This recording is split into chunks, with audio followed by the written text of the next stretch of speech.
Hello, everybody, and welcome back to Lead Gaming, your unfiltered, unscripted gaming podcast. This is your host, Norman Aragon, and your co-host, Mariano Alvarado. Mariano, how you doing today, man? Doing pretty good, man. Doing pretty good. Can't complain. Feeling real good. Had some good sleep for a change. So, yeah, things are looking up. All right, man. That's awesome. It's a beautiful Sunday here in Denver, Colorado, with beautiful weather. Sky is blue, the sun is out, and a beautiful day for any outdoor activities that people like to do around here, and for gaming, absolutely. Hell yeah, lots of hiking going on, I imagine. Yep. How was your night last night? Anything interesting? You watch any UFC? No, didn't watch any UFC last night. There was an interesting fight, Tyron Woodley versus Darren Till, and it kind of surprised everybody. Everybody was thinking that Darren Till was going to win that fight, and Tyron Woodley ended up submitting him in the second round. He dropped him with a punch, ground and pounded him for a while, and then he got this Darce choke, which is very weird and very unorthodox to pull. There's only like maybe 4 or 5 dudes in the UFC that pull out those finishes with the Darce choke. So that was pretty impressive. Yeah. Other than that, not much. My little brother Tony was here at the house, so he was playing PUBG, and it's kind of funny, man. So I was listening to them because he doesn't know how to use the computer, right? So he was using the mic, but the sound was coming out of the speakers, and I could hear his friend talking. So I didn't want to say anything. I heard him talk, and then today in the morning they were talking again, and it kind of sounded like a girl. But I was thinking, who's Tony playing with? He's playing with like a 9-year-old or something, because like the voice is just so light or whatever. And yeah. So I come to find out in the morning, I was like, because he was playing with them, and I didn't know what his friend's name was, but they were doing 1v1s, and I was like, because his friend started, like, at one point Tony was like, "Where are you? Where'd you go?" And then he looks around, and me and my wife were like, "Oh," because like his friend was like behind him, building around him and stuff, trying to like snipe him out. And so we were just like, "Oh," we were just rooting against Tony. And I was like, "Come on, Brian, go, Brian, get him." And then Tony started laughing, and he was like, "Brian," and I was like, "Oh, sorry." I was like, "What's your friend's name?" And then he was like, "Susie." I'm just kidding. And then I was like, "What do you mean?" And he was like, and so he was like, "That's a girl." But he was all embarrassed to tell us that he was playing with the girl, He's 13. And so he was like, "Yeah, it's Susie." And then I was like, "Oh, that makes a lot of sense." I was like, I didn't want to say anything, but I was going to make fun of you. I was going to be like, "Hey, your little friend sounds like little girls, man." That's funny. Yeah, it ended up being the girl, and that was pretty cool. Yeah. They were doing crossplay on PS4, and he was playing on my PC. So that was pretty sweet. Yeah, on Fortnite. Nice. So, yeah, that was pretty cool, but that was kind of funny, man. He's still all shy about liking girls and stuff, so he didn't want to say it. That's funny. Yeah. That's pretty funny. That's awesome, man. Cool, man. What did you have going on last night, man? How was the fight? Man, the fight was good. It was a good fight. Who won? Porter. Oh, really? Yes. Wow. He fought good, man, and I don't know what Mikey Garcia's camp is going to say about it, because I like Mikey Garcia. I feel like he's a good boxer, but Porter has been showing up, man. He's been boxing, and I think the judges gave the fight to the right winner. Even though I really wanted Mikey Garcia to take it down, because he's a good boxer, but Porter also has a good chance. So I think Porter's going to go against either Canelo or Triple G. One of the two once this guy's fight next week, and but it was a good boxing match for sure. Definitely check out some highlights, and it was good. Did it go to decision or was it a stoppage? It went to decision, and Porter took it down, and it was fair. Sweet, man. Like last How was time the fight? Was it like more tactical, like more boring, how some people would say, or was there a lot of action? There was action, man. It was action. A couple rounds tactical, and they were kind of feeling each other and see what's going on, but it got interesting in a couple rounds, and it was fun. It was entertaining. There was definitely some blows thrown, and they don't like each other very well. So, there's a rivalry going on. Yeah, because of Mikey Garcia's dad. He's a shit talker. So, I got you. That's the main thing. But yeah, it was definitely a fun fight to watch, and It'll brought me a little bit of a. I like boxing, Mhm. but I don't like high end fights like fucking um, Canelo and you know, Triple G and all these guys that are fighting for more of a business than real boxing. Yeah. And it's I don't like the aspect that some of the boxers pick up fights for the money, which I understand, but it takes away from boxing, you know, Yeah. and it becomes this switching where people are like, why am I gonna watch boxing when I can I see all this action in the UFC? So I was kind of thinking about that, and I think the big difference is that in the UFC, when you become a champion, you get a new contract, right? So you get paid a lot more money, and then you also kind of partner with the UFC, where you get a certain cut from the pay-per-views, depending on how many views you got. So how many people bought the fight to watch you fight? So depending on your Instagram followers, when you reach 1 million followers on Twitter and Instagram and all that, you get a new contract as well. It's like more of a superstar contract because you can draw people, so they start putting you on pay-per-views even if it's undercards.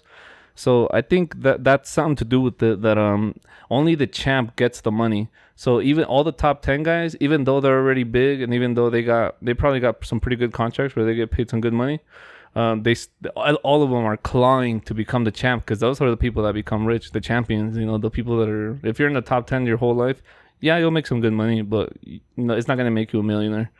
And yeah, so I think that might be the difference. That in boxing, if you make a name for yourself, even if you're not a champ, you can get big money. You yeah, can negotiate better contracts and stuff like that. Uh, one thing that I was thinking about is I kind of I remember that I haven't watched boxing in a while, but there's certain rounds, right, where they're just kind of resting, like in these championship fights, yeah. like you say, in these 12 rounders. There's like almost always like the seventh and the eighth and the ninth maybe, and then the action kind of slows down a bit in those. And with some other fighters, it really slows down.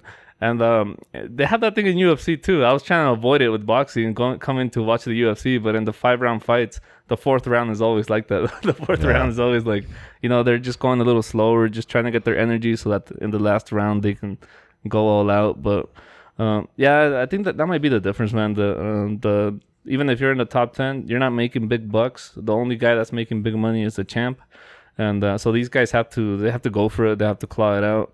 But I know what you mean. If you're watching more like amateur boxing, it seems like those guys, they go for it, man. Like those fights are so good to watch just because those guys are trying to make a name for themselves. They're trying to get noticed. Yeah, undercards are fun in boxing, man, because those guys are Mm-hmm. trying to get noticed. They're trying to get some, and they throw some nice blows. I mean, there's a couple kids that are coming up, and they're fun to watch. And fight like that is cool. But yeah, the Mm-hmm. big names, sometimes it can be disappointing to watch them. Yeah. Just like the last Triple G Canelo fight, pretty much like a year ago. Yeah. Very, very disappointing. You watch any of the Mayweather fights, boring fights. Yep. That's for sure. It's just, it, I don't know. Watch undercards, the way to go for boxing. You like boxing, watch some undercards. Mm-hmm. There always are some good kids fighting, and there's always some boxers that are eager to come up. And some of the biggest names are just sometimes too political in the boxing scene and too much politics going on there with money and who wants to Oh, and, yeah. like promoters, like the way I see is like promoters want to have their guy that's coming up that's younger age do Mm-hmm. well because they're gonna bring more money to boxing and them. So there's gotta be some sort of a deal going on there. You don't want the older dude that's on his way out to win the fucking title because Yeah. what are they gonna do with them, right? Yeah. So I don't know. Sometimes I feel like big title fights are like that, very political driven, and where we can get more money out of the pay per view from people and stuff like that. So, but And these it seems like these champions, these big name champions, they get fed sheep every year, right? Like yeah, every year there's one big fight, one badass fucking fight that's going down between two guys that are equally skilled. But the rest of the fights, like Canelo, he'll fight like 2 or 3 lambs, like he'll fight yeah, some bums that they just go, nah, well, no, that's disrespectful, right? He'll fight some guys that are not to his level and clearly not to his level, and they know that he can beat them. So that happens a lot with boxing too, where they get fed these lower end opponents that just to build them up, just to build up for the big fight in the year. Right? Like Chavez Jr. used to fight at a weight that he was bigger than everyone else. Yeah. So, like, when he climbed up in weight and went against Sergio Maravilla, he got handed to him, because he was finally somebody with his own size. Yeah, but, exactly. It is all this like, let's take advantage of your size at a different weight class and then do it there. But yeah, no, just pick some fighters that are upcoming and follow those guys, and you're gonna get a good boxing experience out of that for sure. I agree, man. Moving on to gaming. Yeah, that's a little. We don't have a boxing video game yet, new one, but hopes are there. Mariano, we had a huge update on Battlegrounds. Yeah. What did you think? It looks incredible. I really like the weather, the dynamic weather that they added. That looks really good.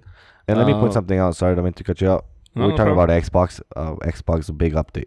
Yes. The Xbox One 1.0 version, right? Yep. So yeah, full release. I think it's been a long time coming. They've gotten so much. What would you call it? Feedback, I guess, about how sucky PlayerUnknown's Battlegrounds has been. Criticism, yeah. Constructive criticism.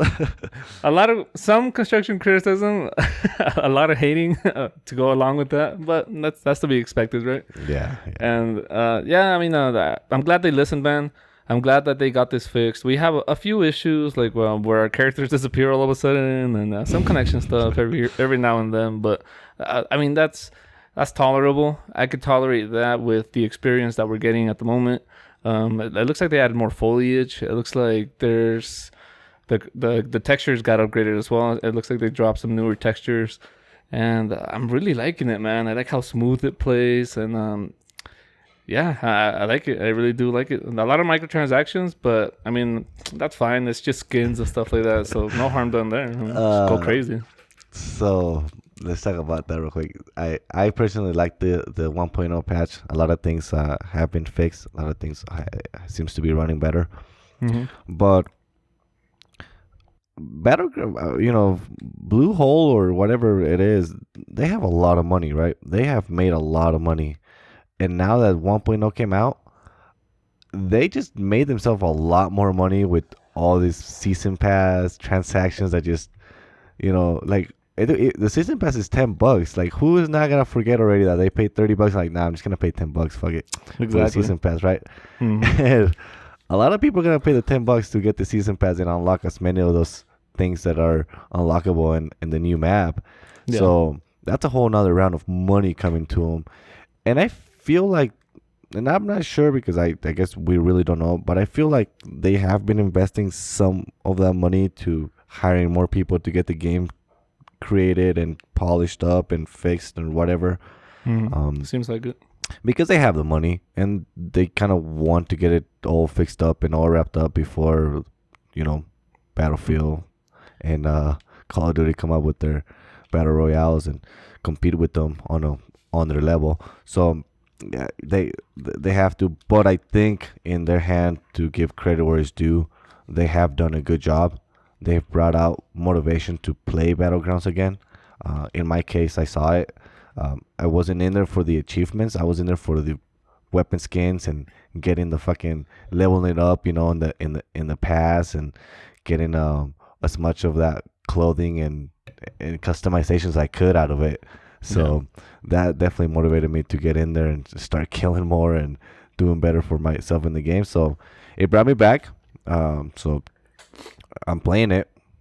So I think that's a win for Battlegrounds, because I'm sure I'm not the only one playing it that came back and it's doing a lot. So last week there was an article I saw that said that Microsoft wasn't done buying studios yet, right? Yeah. Do you think this update is kind of an incentive to maybe get into negotiation with Microsoft to buy Bluehole? Because I think Microsoft would be a good home for I think it's called PUBG Corp, the dev team that designed the game. But I don't know. What do you think? I think it would be a good home for them. They seem to be doing very well. Ninja Theory has spoken out about this, that they pretty much have the funding to do whatever game they want to do. They have free range to be creative. They don't have an agenda that they need to follow. It seems like Microsoft is following the same plan with everybody that they hire. They're just like, you know what, make games that you want to make. Put some passion into it, and we're gonna back you guys. And I don't know, like, what do you think? You think this might be something like to be like, hey, Microsoft, like, look at this. We just dropped a badass patch for you guys. We have the Tencent team that is making PUBG Mobile, and they're doing freaking awesome as well. And their PC team isn't doing too bad. I mean, PC's been running good for a very long time. I think if Microsoft was to start negotiations, that would be one of the smartest things they can do, because this game is not going anywhere in the next 5 years. Yeah, for sure. They're gonna keep growing. They're gonna keep adding stuff. And we were looking at the player count a couple weeks ago on Steam, Mm-hmm. and it has dropped, but it's like dropped and it came back up, and it's just climbing up again. So if we're looking at numbers and stats and the patches they brought out for Microsoft, and it's on Xbox and PC, I think Microsoft they would not be doing themselves justice if they would just leave it and not even open up the idea of, like, hey, what kind of numbers are we looking at here to buy you guys out and make you work over here and do your stuff. That'd be smart. I think Microsoft would benefit, and definitely whatever it is, PUBG Corp would definitely build something more, I don't know, more free range, like you said. Yeah. So that'd be kind of cool if they did. And by the seems of it, Microsoft has been buying a lot of freaking studios. Right? So I don't know, man. It'd be cool. I think it'd be cool, and I think they definitely have the money. So I don't think money is an issue there. I mean, I think it would be a good idea for some of the investors. I think they would go for it just because, or some of the stockholders or whatever it might be, the people that own the company, just because they've already sold 100 million copies of this game. So I can't even imagine what this amounts to in terms of the money that's in people's pockets. You know what I mean? Yeah. So I think it would be a good idea, because they can be like, you know what, this was successful. Let's sell out. Fuck it, we'll sell it to freaking Microsoft, and then they have that money in their pockets already, and then they could start investing into new stuff. I mean, these investors, for the most part, it seems like they like to jump from project to project, just make big money on one thing, and then start investing, and hopefully they can, invest into the next big thing. So I think they would go for it. I think they would definitely go for it, and they would have a good home at Microsoft, I would think, since Microsoft kind of has one foot on the PC side and the other foot on the console space, And might be one of the best times for Battlegrounds to sell now that their numbers are up and they have all these new patches and releases. So yeah, absolutely. Not a bad thought there, Mariano. Right. But yeah, Battlegrounds, playing it. I've been having fun on the new map. The new map's really cool. The new map, for some reason, I don't hear footsteps a lot of times. I don't know what it is. Some sound stuff, but okay. Yeah, I've been getting killed like by dudes right next to me. I couldn't even hear him walk up to me. So that's been happening on the new map only. So I don't know if something there. But the new map, the new weapons, and it is really cool. Definitely getting a lot of kills. It's been fun. It's a nice format, man. Right? The short map and the short matches. It's great. You're never in the worry that you're not gonna get into the circle. Yeah. Because everything's so close. But the sniper battles in the new map is awesome. The close quarter, it's been pretty legit. I have played over 5 hours in Sanhok already. And it's fun. It's fun. It's cool looking at the new locations, going to new places, and engaging in some new kind of combat at a smaller area with a lot of fucking trees and foliage and grass. So that is cool, man. That is cool. Battlegrounds. Go ahead. I'm very glad that you're working at this new place now. You seem a lot more relaxed. You seem like you seem invigorated, with your video games. Like, you're talking about this with some life now. Like, there was some time there that you didn't have it in you, man. Like, like the gaming spirit was leaving you, man. that my last job was just draining my whole soul, my whole life out of me, man. I was there sometimes from fucking 6:30, 7 in the morning to 8, 9 at night Jesus. on a constant basis, man. And I couldn't keep up. I couldn't catch up, and it was never good enough for the boss, man. And it was just like fuck. I don't know. It was very draining on my whole life, persona, and definitely my video game life took a shot, like you said. And Yeah, I took a bit of a hit, man. it is good. It is good that you pointed it out, man, because I get home from my new job and I sit down and play, man. I have no worries. I'm stress free. I it's a whole night and day difference. That's great, man. That's good. It's good to see. It's very good to see. No, I'm so encouraged. And then I got Fridays off, and Fridays I can do a little bit of side work, and I can play a lot while Kaylee's at school. And unless I got any house projects that I get done, I use the Friday as a good gaming time, and that I have time for myself. Hell yeah, that's what's up, man. A lot more time for yourself, it seems like. Oh yeah, it feels good, dude. It feels good, and I'm glad you're noticing that there's a relief and there's some joy coming out of this, because if you see it, people around me see it for sure, and it's yeah, absolutely, and it's a benefit. Man. So yeah, no, I'm glad to be out of the old job, new job, and a lot more gaming time. I feel a lot better, and man, we've been working hard on this podcast stuff, and you have been doing a great job and integrating YouTube now, and you guys are gonna be seeing all Mariano's hard work and dedication into it coming through on the YouTube. And it'll keep getting better, guys. Yeah, and this is pretty much our 1 year was last week's episode, and we didn't make a big fuzz about it, but you guys are seeing the changes now on the YouTube. We're recording a little bit different style. We're having a lot of we got Javier involved in a lot of our stuff, a lot of our content. And it's been like a very learning curve for all three of us, I want to say, because Javier is very involved in a lot of the stuff we talk about. Oh yeah, and it's been a learning curve, and you have definitely like you said, you don't have to look at a tutorial video now how to do something. Yeah. And we know so much more now, and it's just like all that stuff is coming into play. We got a lot of the recording figured out, so we don't have to worry about that now. It's just like producing this, producing that, which is it's awesome, and it's been feeling good, and that leads to a lot more interesting conversations and gameplay. So shout outs to Javier and yourself. Something I couldn't have guessed is that it wasn't enough to just learn. I needed experience. I needed things to mess up. I needed to fix things. I needed, to be frustrated some days because a program wasn't running. Yeah. And that's what I needed. Like, it's not enough to just learn. You need the experience. You need to do it over and over and over and over again, and to the point that you're comfortable where you don't have to look at a tutorial, because, you could look at it once and learn it, but it'll probably run fine for a long time, and the day that it messes up, I guarantee you guys, you forget a lot of the stuff. You remember a lot of it, but you forget the small details, and then if you try to do it by memory, you just keep getting frustrated because you don't know what you're missing. You're like, no, I'm getting everything right, and then you go back to the tutorial, and it's that one small thing, that one small file that you forgot to add.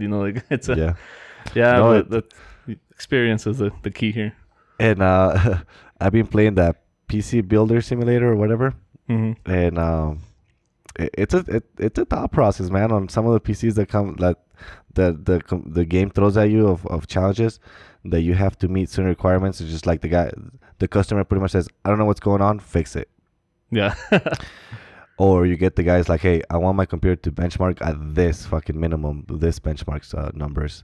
Yeah. And we don't know much. I don't know much, and I just been going through it and seeing the changes that certain parts do and certain parts don't. And I'm like, oh shit. And we were talking about this earlier before we started recording about a benchmark that I haven't met. And but the building process and learning that and seeing how, even though it's not real world, but the simulation on it of taking parts off, putting back in, power, where the powers go, where some stuff connect to the motherboards, all that is just like it's becoming a super learning experience where I'm like, oh shit, now I feel believe it or not, I feel so much comfortable just building a PC now, because I know where certain stuff got connected to it. And and that's awesome. It's just like I've been having a blast playing that game and doing stuff and trying to grow the little business and whatnot. And it's been really helpful, man. I finally found the tab where it says how to build a PC, and I went through it, and it's cool. It's cool. The information it gives you and all that stuff. It's very beneficial, and yeah, it's been awesome, man. It's been awesome fucking up and not knowing what's going on, and I think year 2 of this podcast is gonna be a lot more producing and integrating new stuff, and if it works, great, and if it doesn't, we've been having fun. We've been doing cool things that we've enjoyed. Yeah, for sure, man. I agree. So yeah, guys, be on the lookout. Mariano's putting a lot of hard work for the videos, so check them out. They're definitely cool. If you want to listen to the podcast through YouTube, it'll be right there too. So that goes there. Mariano, let's talk about something. PlayStation turns 23 years old today. Oh wow, 23 years old. PlayStation, the first did not know PlayStation that. came out 23 years ago today. Can you name your favorite PlayStation 1 game that you ever played? PlayStation 1. Well, I never had a PlayStation 1. You never had one? Oh, okay. No, I started with Wow. the PS2, and that's Oh, the only shit. one I've had. on the Okay, okay. PlayStation. Uh, But if I had to name one from the PlayStation 2, or if I had to name one from PlayStation, period, it'd be True Crime Streets of LA. oh, shit. Yeah, that's my Cool, favorite PlayStation game that I've ever played. PlayStation 1 for me was definitely a Metal Gear Solid. Sweet. That's the most remarkable game out there. And I think for a lot of PlayStation 1 people, it sits up there. I would say so, man. It was a groundbreaking game for that system. And it was it felt good, and for the time being, 1998, it's like, geez, this is a whole different fucking world. You're playing on this. It was just it was crazy. But I think for PlayStation, I think their best PlayStation 1, their two best most popular games, selling games, was Metal Gear Solid and Final Fantasy 7. They were really? one of the two most popular games in the PlayStation 1 genre. You're telling me it wasn't Spyro? I'm telling you, it wasn't Spyro. Yeah, I mean, and you know what? I was listening to it. I was listening to the story behind Naughty Dog Uh-huh. and how they came about and whatnot. And those guys were like the unofficial, like, Crash Bandicoot, like, PlayStation mascot kind of originators. And they're the ones that, like, originated with the Crash Bandicoot, kind of a mascot thing for Sony when PlayStation came out and all that stuff. Oh, I see. And yeah, Crash Bandicoot is up there in the PlayStation world. But let me name you a couple of the top 10 PlayStation games that they had on the PS1 console. Sweet. Let's have it. Number 1, Gran Turismo, man. Oh, okay. Yeah. I could see that. 10 million copies. Wow. Final Fantasy 7, number 2. Okay. 9 million, 9.8 million. I think I played that one. Gran Turismo 2 is number 3 at 9.3 million. Okay. I could see that. Number 4 is Taken 3 Mhm. from good old boys Namco with 8.3 million copies sold. Number 5, I wouldn't have guessed it, but it's Harry Potter and the Philosopher's Stone.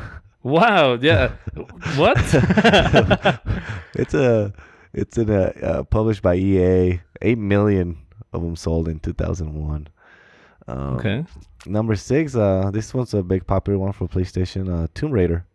Okay. Tomb Raider. Yep. I Seven- remember playing that. for 7.1 million. That game came out in 1996. One of the first. sure. Wow.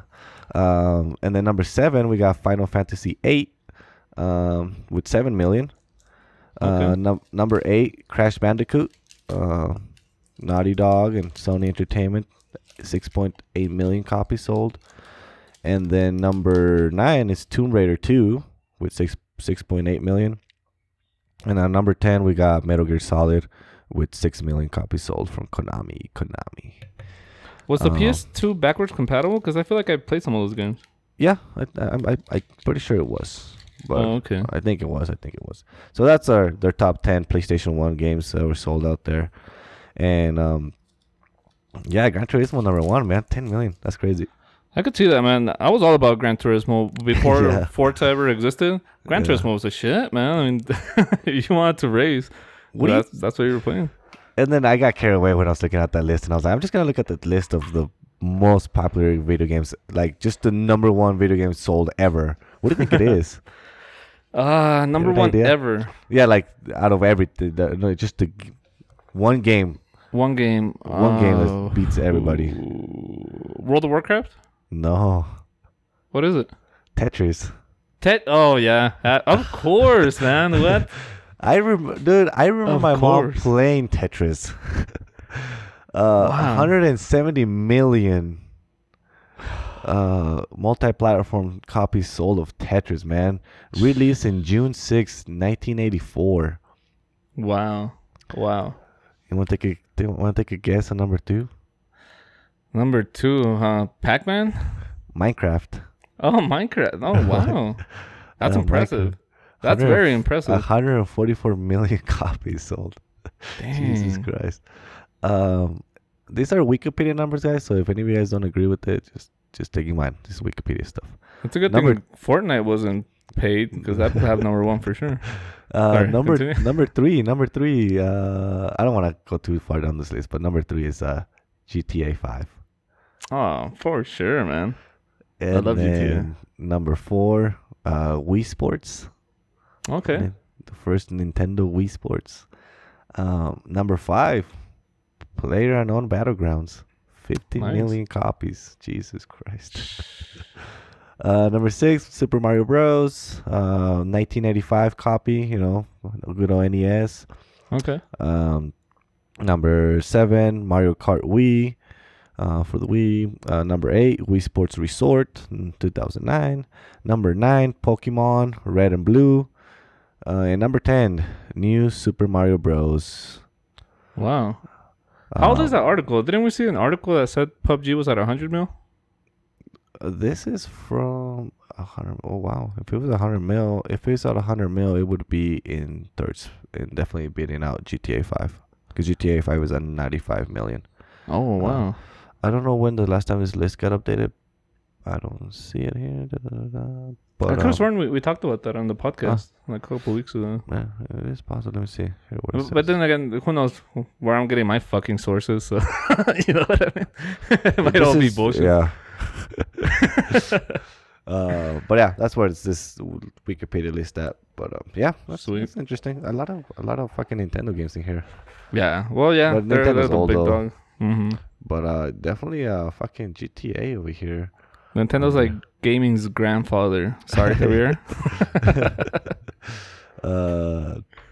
A lot of what's over here remarkable. There's some FIFA games here in the top 20. More Nintendo. A lot of Call of Duties here. Yeah, A lot of Call of Duties. Number 13 is Duck Hunt. 1984 NES Duck video game. Oh, that shit was dope. 28 million copies sold. On that what little is- gun.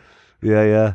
Let's see. GTA Vice City at 29th spot with Okay. 20 million. Sharing that with Frogger from Sega. Okay. What else we got here? Anything else cool? The Last of Us is in here with 17 million copies sold. Jesus. Oh, sweet, man. Number 40. Popular game. Yeah. What do we got here? Need for Speed is in here. Most Wanted. Wow. Oh, that was a great game, though. 16 million copies sold. Number 46 spot. And number 50. The list only goes to 50. There's three games sharing number 50 at 15 million copies. Red Dead Redemption Original, Sonic the Hedgehog, and Battlefield 3. Sweet. So that's that list. Tetris, good job. You guys are killing it. Hell yeah, Who's making this murdering. Tetris money? Fucking Not me, that's for sure. electromagnetic. That's yeah. What did you think of that new Spider-Man game? Oh, Spider-Man! New Spider-Man game came out on On Friday? PlayStation? Yeah, On I'm not sure PlayStation. exactly when it came out. It was the 7th, I think, so Friday. I thought that the game looks good. I thought that the game played it had something to definitely wish for to have in other platforms. Not Yeah, only for sure, PlayStation. man. I think that PlayStation is gonna do really well with this game, man, because it looks fun, it looks entertaining, and it looks like it's got a lot of good features on it. So from what I saw, it looks good.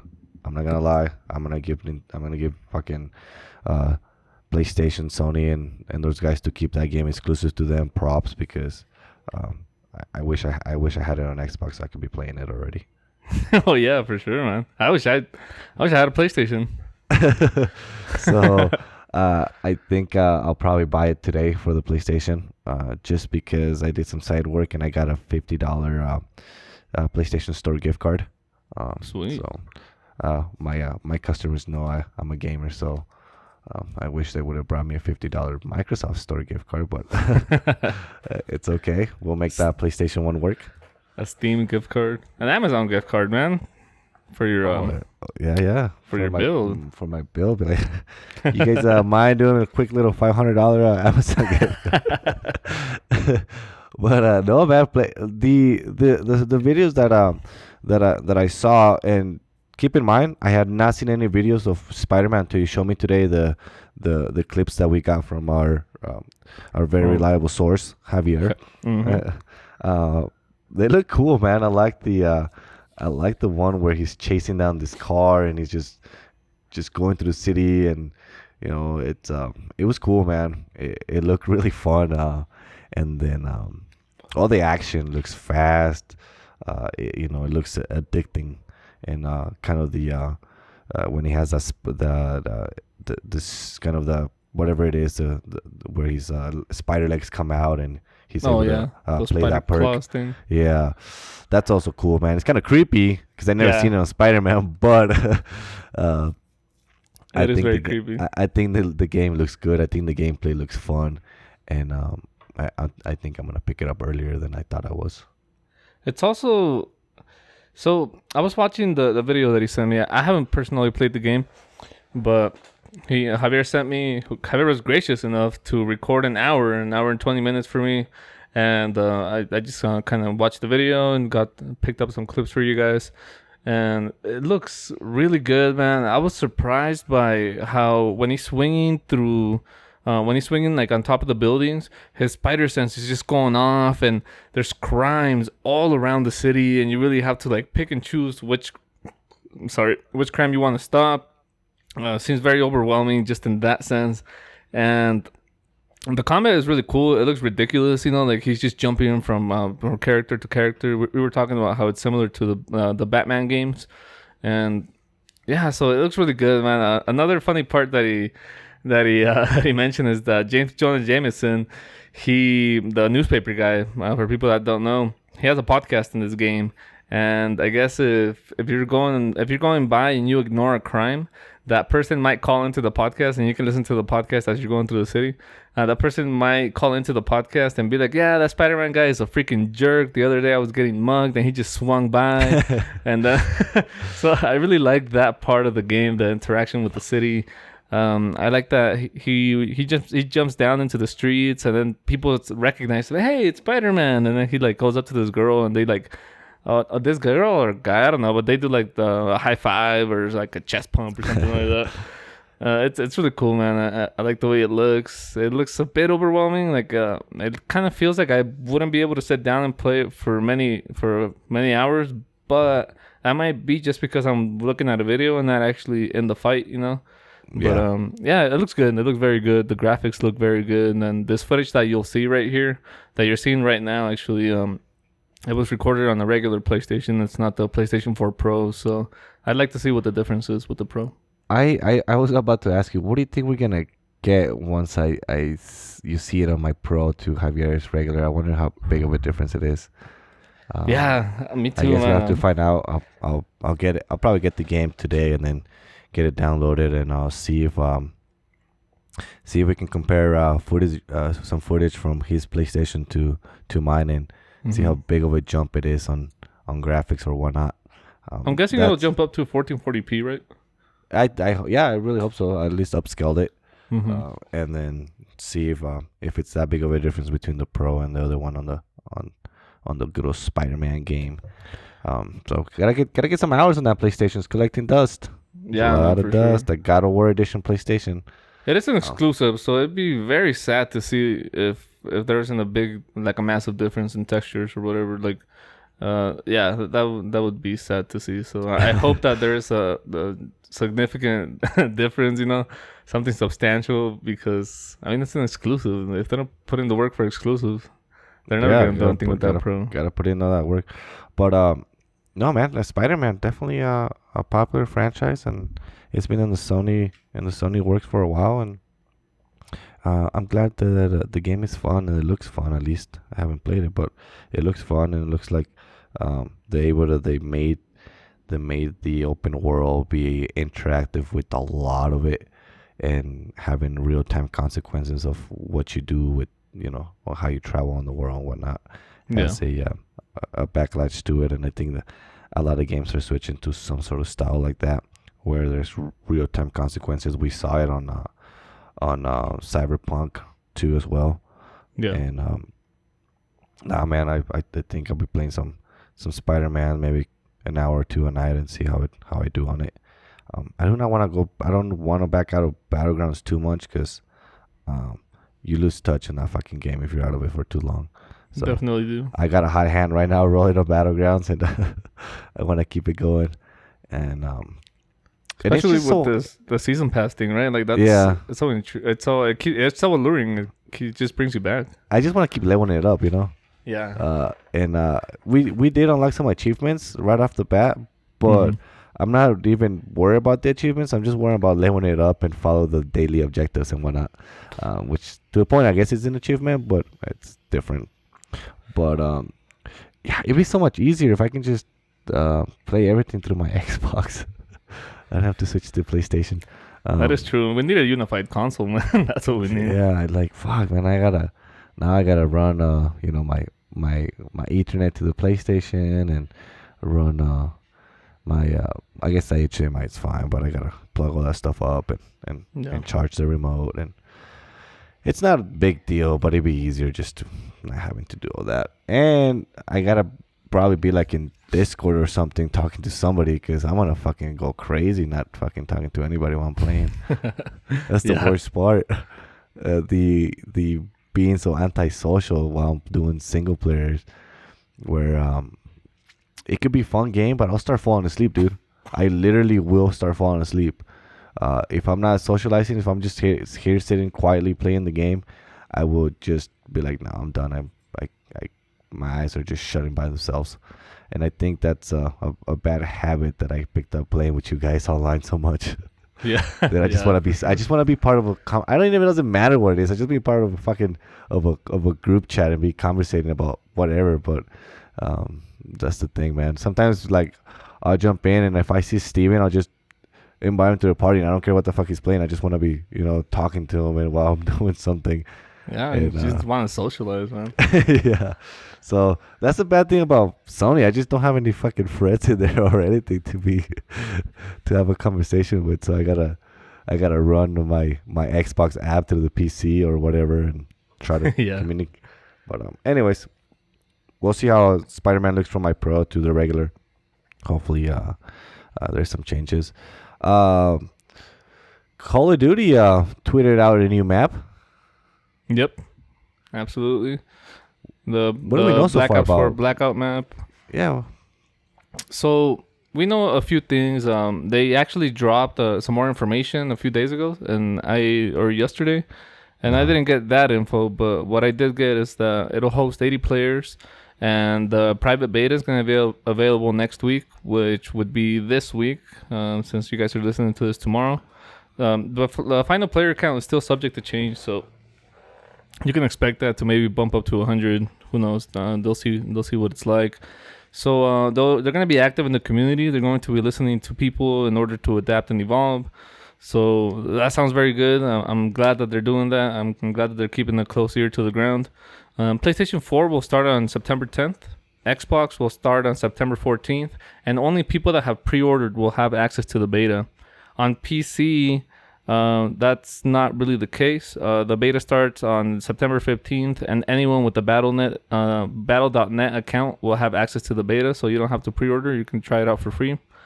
And the map features locations from a lot of previous titles, and they're saying that it's the biggest map that they've ever worked on, which... Of course, it's the biggest map you've ever worked on. I mean, what fucking Call of Duty map is huge? You know what I mean? Like, yeah. So yeah, I mean, that's, I guess it's true. A little redundant, but yeah, yeah, it looks cool, man. I like the map. Nuketown is an island. That's super interesting. The cargo docks are there. Fracking tower, factory, turbine, Rivertown, asylum. They got the firing range, array, construction site, the estates, train station, the hydro dam. I remember the hydro dam. The hydro dam is going to be interesting because, I don't know if they'll do it or not, but some of these maps have certain mechanisms within them. Like in the hydro dam, all of a sudden the dam will open and anyone that's in there will die automatically. So there's little things like that are in some of these maps. I don't know if they're going to integrate them into the Battle Royale, but if they do, that's going to be very interesting. And you're going to be able to trick some people for sure.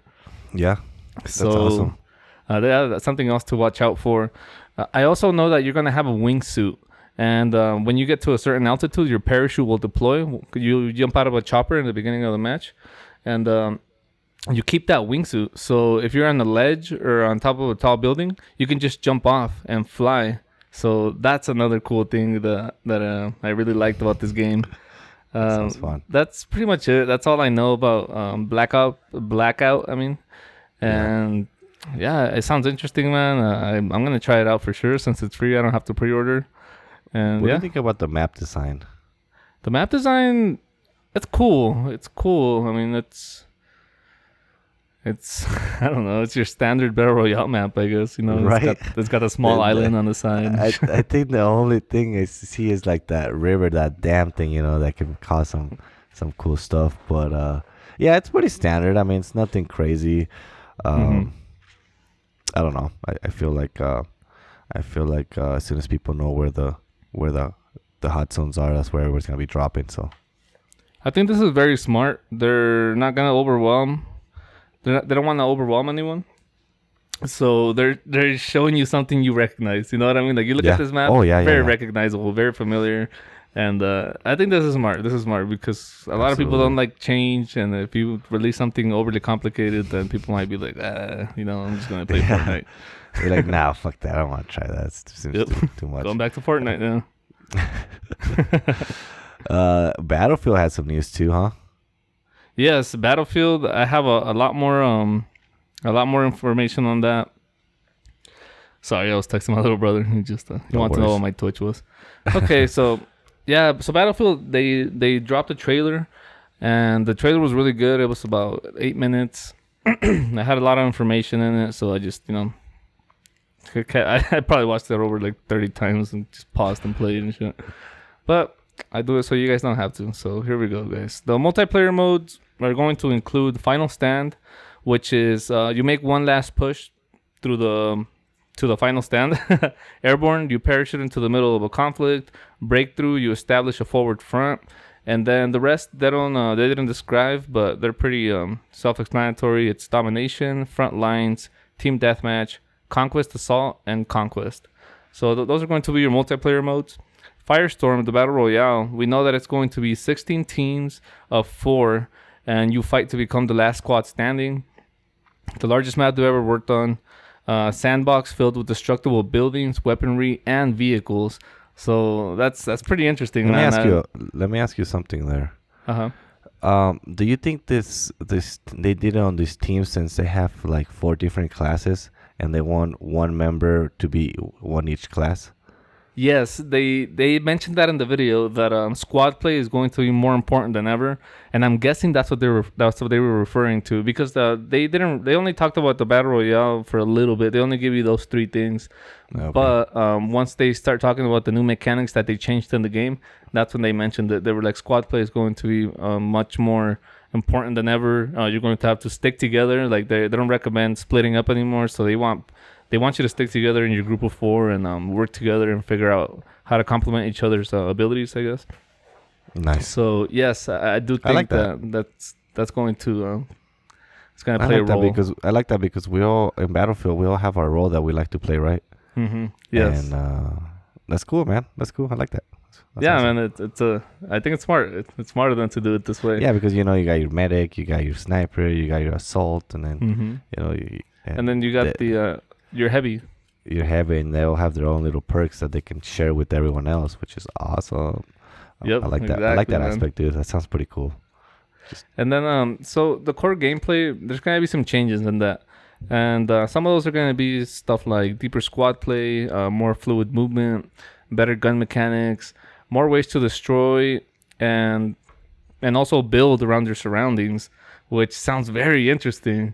You can call in reinforcements now to turn the tide of a battle. So I get that to be more like Call of Duty, how you get a certain amount of kills and then you get a perk, and so you can drop bombs. And that's what they show. They show people dropping bombs. So you could drop a V1 rocket, or you could call for a supply drop. You can spawn a mighty crocodile, which is a devastating flame-throwing tank.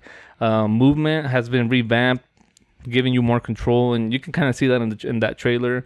You can backpedal while firing now, and so you kind of like run back when you can shoot rather than having to like walk back all slow like before. You can run while crouching now to avoid sniper fire. You can jump and smash through windows. I believe you can also go backwards while crouching while prone. So you can be prone and instead of, well, you couldn't move backwards before. You would have to like turn around, but now you can actually move on your back and shoot people. So that's also pretty cool. Just making it more interactive. You could throw grenades back or shoot them in midair. There's combat vaulting and sliding as well. Gunplay provides greater control and precision. So what they said about that is that the recoil is a lot more predictable, and bullet spread as well. They made that a lot more predictable, so it's giving you a better control of your gun. Destruction is more dynamic as well. So you could blow up a house, the inside walls will crack, and debris will go flying outwards. You can do damage to people that way. You can rip through walls with high caliber rounds as well. And you can drive a tank through a building and just outright destroy it and just bring it down. And by the way, tanks and all of that is going to be available in the Battle Royale, and all weaponized vehicles.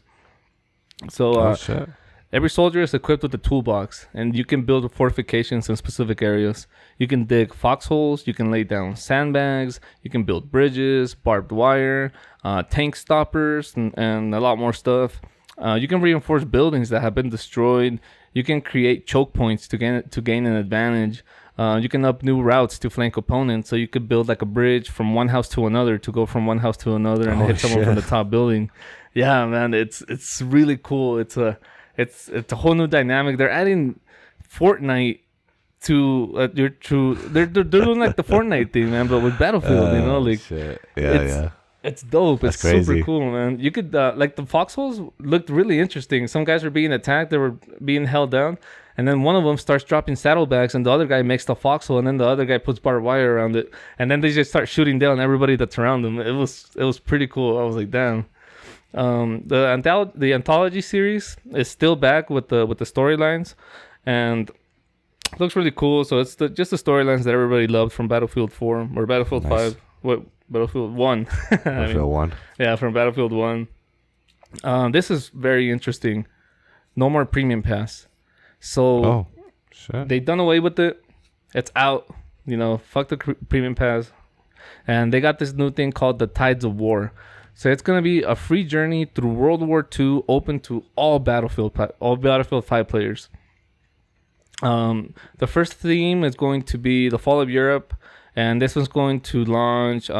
It's going to come out right after launch. They didn't give a specific date, so I don't know if it'll be available on day one. So it's going to drop weekly events, daily events, monthly events as well, and new content. You can adapt your company with new weapons, gadgets, fortifications, and combat roles. So you make a company now with all your friends and stuff. And then you work together to gain new weapons and all kinds of stuff, new combat roles like they said. So I'm guessing new classes, like new combat classes. Yeah. So yeah, new stuff to build, all of that. In early 2019, Chapter 2 is going to launch, and we're gonna see the resistance rise up to defeat the Axis threat. And so you get a new location in Greece, and in future chapters, you'll visit new theaters of war, and it's going to take us all throughout World War II. So for sure, we're gonna be going up to Russia. You know, we're gonna be in Italy. We're gonna be in France. It's gonna get pretty down, and that's all the information that was in the video. I know it's a lot to digest, and I kind of powered through it, but it's a lot. I don't know how to put it together in a more cohesive manner.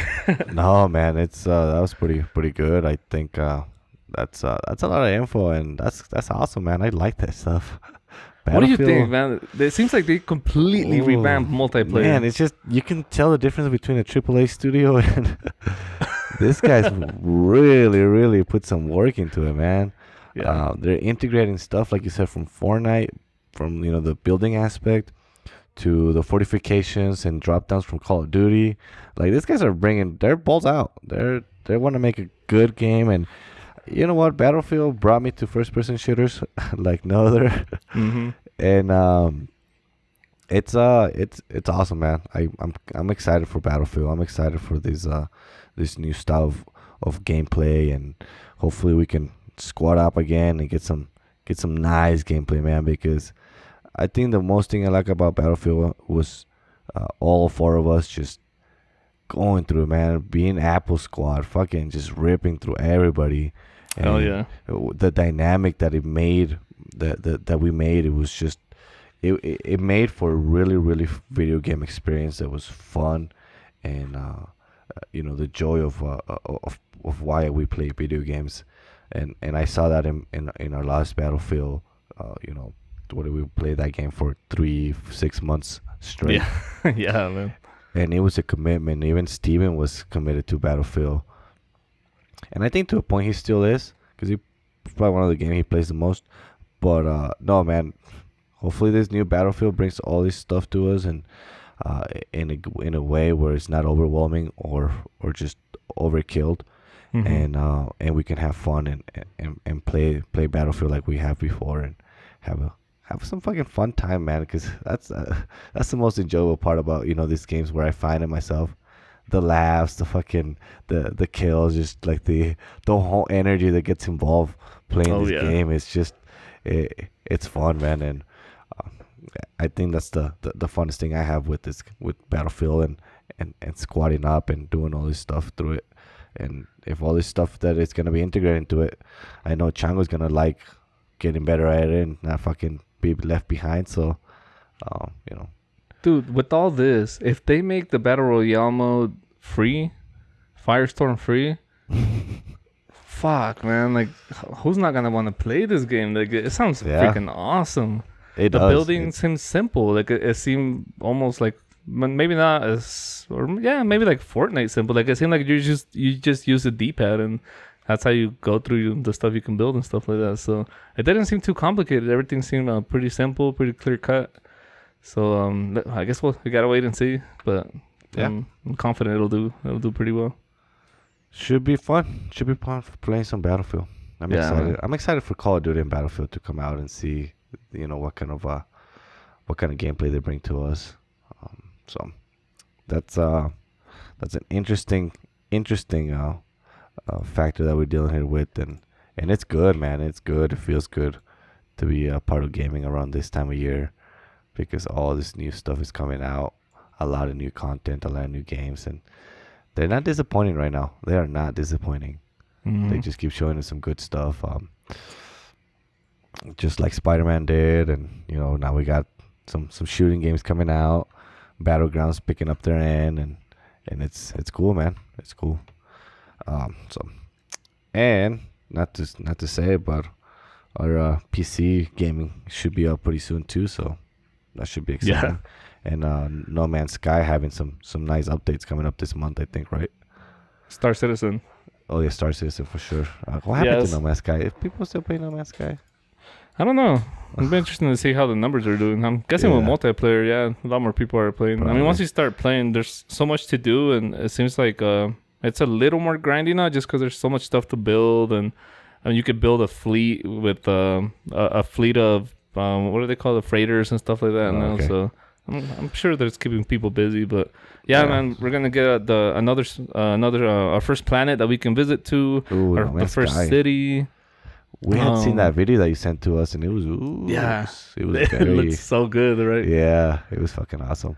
That one is actually the one after this one. That planet that you saw was ArcCorp, and that's the planet that I showed you once. That it looks like it's all metal. Like it looks like it's I don't know. It's just completely built on. Like the whole planet looks like it's made out of metal, and yeah. So that one will drop later on during the year. But this one's very exciting just because. We're getting our first planet and a bunch of new moons. We're getting new weapons, new ships, new roles, new jobs that we can do. And on top of all that, it's dropping object container streaming. And with that, it's going to be a lot less of a load on our computers.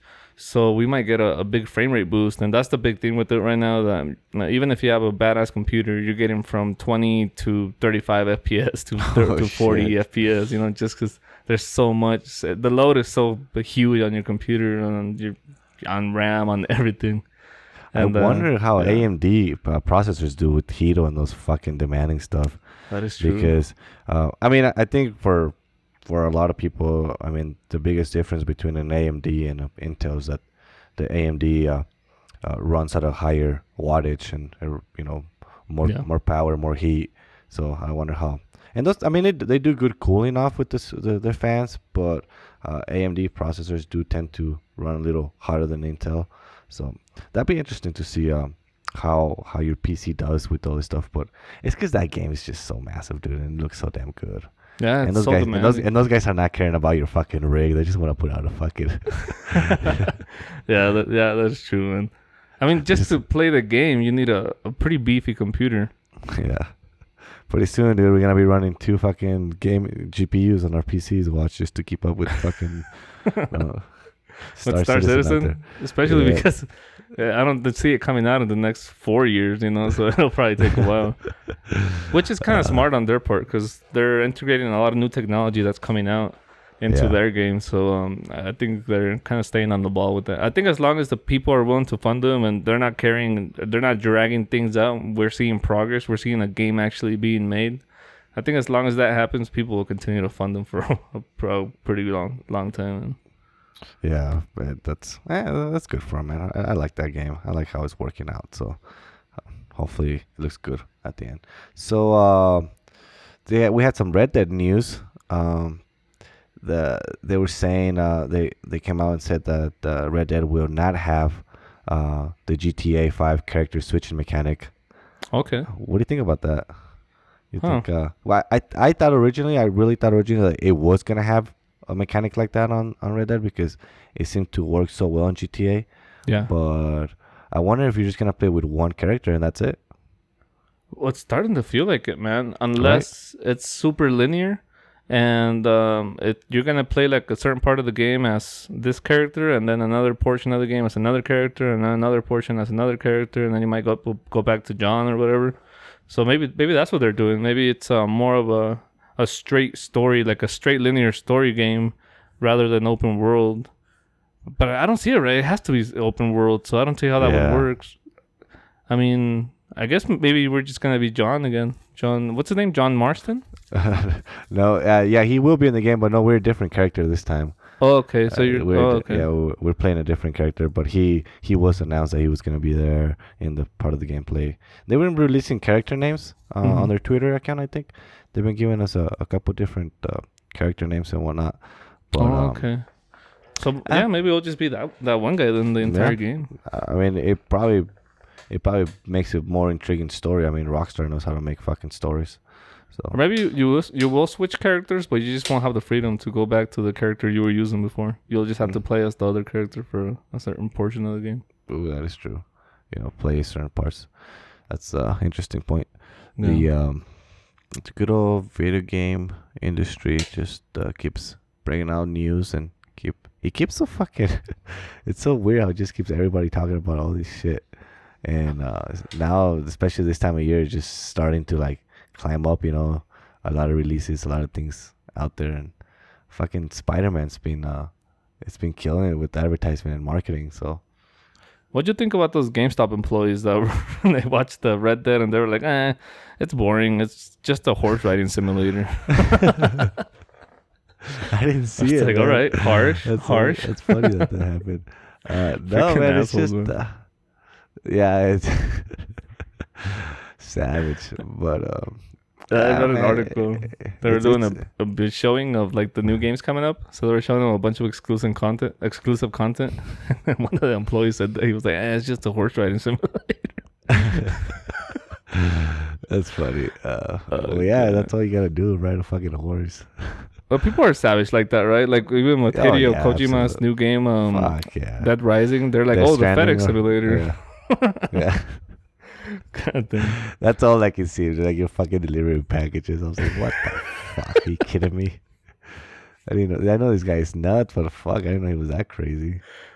There's gotta be something to it, though, man. It's Hideo. Like, there's gotta be something to it, bro. I don't know. Yeah, like where's the fucking catch? Like, you gotta be trolling us, you know? Like, yes, it's gotta be a fucking troll. Like, what's going on? Yeah. That is fucking funny. Fucking trolling people left and right. That's funny. Has to be true. What is Javier was showing us a game that's coming to the Switch. I can't remember what it was. I want to remember. He was what was it? It was a big game too. Oh, Civilization. Oh, Civilization coming to the Switch. That's crazy. Yeah, Civilization 6, I think, too, the new one. Mm-hmm. Kind of crazy. I mean, I don't know what kind of power the Switch has got, and I mean, Civilization doesn't take much power. It doesn't take too much. You know, it's not a fucking. No, you can play it on an iPad. Yeah. So, man, that's interesting. I think what I got most out of that was the Nintendo's opening their doors for a lot of other game developers to introduce to their console. Yeah. And I felt that. I think that's what I've been wanting from Nintendo for a long time myself.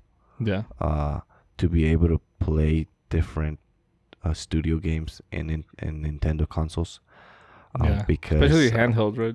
Especially handhelds, man. Because, like, when I had my 3DS before it got stolen, I literally just played Pokemon, dude. That's all I played. And not to say that there wasn't other great games, there wasn't other games that caught my attention to, play.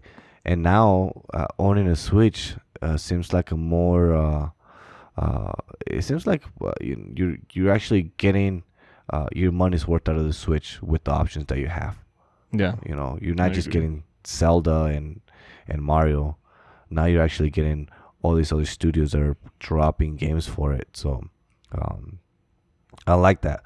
Maybe I'm not into all the games that are coming into the Switch, but I like that there's an open gates and it's flooding into it and it's having some success.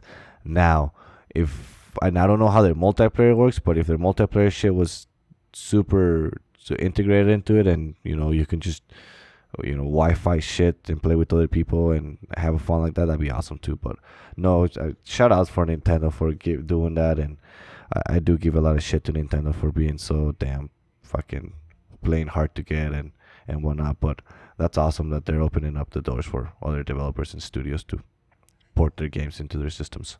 They're getting creative with it too. I was playing a Pokemon game that it's a fighting game, and it's by the guys that made Tekken. Oh, okay. And I was playing it at Steven's house yesterday. I was hanging out with them over there. And it was pretty cool, man. I like playing that game. It was just a traditional fighting game, and the moves were pretty cool. Like I really liked it. So yeah, they're getting creative with their games, and they're like you said, they're allowing their developers to go think outside the box a bit, and yeah, I'm happy with that, man. It is making awesome. It more enticing to buy It is, man. A Switch. More that goes by, I'm like, might pick up a Switch here. A couple more games that they get announced for. I'm like, nah, doesn't seem like a bad idea at all. Mm-hmm. PC first, but Yeah, absolutely. I mean, PC. Right? It's because watch, you get a PC, and next thing you know, I got a couple simulators going on. I'm playing PlayStation games. I'm playing a whole bunch of Steam shit that was on sale. Like, oh man, I almost bought a couple games. So But I never knee no. deep in Star Citizen. And Oh my god, dude! It's just PC. It's just the things you can do with the nice PC, right? All the, Yep. all the Hunt stuff Showdown. We're gonna be Hunt playing the hell out of Showdown. that. Hell yeah. Me and Mariano were talking about my build and where I can have a couple of saving monies, or maybe do a little here, or do I want to wait for the compromising, or do I want to wait for a 2080 GPU, and taking consideration the monitor I'm getting. I don't think I'll be using that 2080 GPU to its full capability of 4K, since 4K monitors are super expensive, and I'm not getting one right now. So, and even if you get 200 FPS, you're still not gonna see it on your monitors, since it's gonna be 160. So yep. So that's true, man. I think we're gonna keep it at 1080 for now, and if I, like we were saying about this, we're probably gonna upgrade at one point. So when I do upgrade, maybe to a new GPU and a new monitor, that monitor can always be used for tasking other stuff. So nothing gets left behind, nothing gets thrown away, and we always have things for old PC stuff to be used at. So that is awesome, and get a little capture card, probably start capturing some gameplay from the good old PlayStation. You definitely get a higher quality video with the capture card, even than doing it with NVIDIA Shadowplay. Yeah, no, I'd probably get a capture card and let that baby run for sure. Luckily, I don't have to get a sound card now with this sweet microphone. That's for sure. With that said, man, a lot of things happening, a lot of moving parts, a lot of cool stuff coming up here, and man, it feels good, man. It's kind of a little motivator that I've had for the last year for sure, getting this money together to get my PC build and having a new experience, a new game style. I am a little scared though. I'm not gonna lie. I am a little scared of the learning curve through the keyboard and aiming and all this stuff. But the more I play PC stuff, the more I get used to it. So you saw me, man. It's coming around. In 2 months, I was fluid. So if I could do it, you could do it for sure. It's coming around, and should be there pretty soon. In the meanwhile, we're gonna get back to Battleground. No. Anyways, the gameplay is gonna be fun. You guys check out the YouTube video. It's gonna have some fun stuff in it, and Mariano's been putting a lot of work into it. So definitely check it out. Check out Mariano's Twitch when he's twitching out there, and give us a like, give us a review, tell a friend, don't tell a friend, whatever. We'll be here anyways every week, and Mariano, anything else you want to say today? No, just stay safe, everybody. Be cool for sure. It's like, I have nothing, man. I have nothing. Well, with that said, gentlemen, thank you so much for listening. Thank you so much for staying tuned. Thank you so much for following us, Mariano. Thank you so much for all your hard work and dedication to the podcast, and for being part of it all these years that we had. Absolutely, man. It's been a pleasure. We're gonna keep rolling, guys. We're gonna keep rolling. Everybody, be safe and have a wonderful gaming week.